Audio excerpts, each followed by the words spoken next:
Petite vidéo pour vous dire de faire attention si vous souhaitez acheter un pré-build quelque part. Faire attention à où vous achetez et quoi vous achetez. Car regardez, là je tombe sur un PC Gamer d'Infomax. PC Gamer Major eSport, bah j'aurais sûrement que c'est un joueur eSport.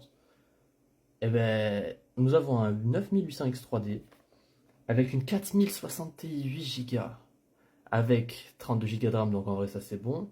Un Crucial E100. Déjà je sais même pas c'est quoi ce storage.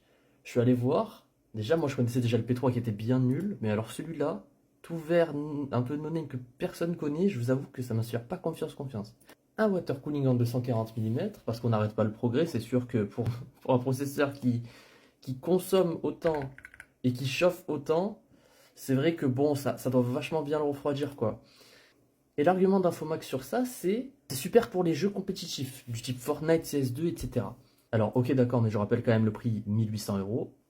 C'est pas un petit billet quoi. Et quand on regarde les performances en jeu, donc de Fortnite par exemple, nous avons, allez, on va dire un average de, allez, 325, allez, 350, on va faire large, 350.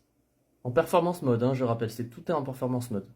Donc le mode qui priorise le CPU. Maintenant, si on prend une config un peu plus balance, comme vous voyez, toujours en performance mode, 7700 XT et un Ryzen 5 5600, eh ben, oh, on est un peu moins bon. Voilà, on a un peu plus de drop. On est un peu moins bon que sur le précédent. Alors qu'on a quand même payé beaucoup moins cher. Et donc pour vous reprendre l'exemple d'un build d'Infomax, si on va voir un note de leur pré-build qui est à moins 200 €, donc admettons, même si on enlève les moins 200 €, donc en gros il serait à 1500.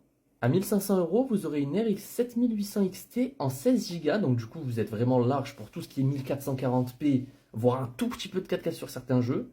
Un Ryzen 7 8700F qui chauffe beaucoup moins et qui est du coup un peu plus performant que le 5600X par définition.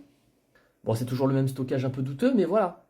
Donc pour 1300 € ou 1500 sans la promo, vous avez bien mieux pour des jeux en tout genre, pas que du compétitif, qu'avec cette daube. Donc voilà, j'espère que ça fera réfléchir certains avant de payer un pré-build juste pour du compétitif, parce qu'on sait jamais, à tout moment on veut changer de jeu, et on fait pire que du Fortnite quoi.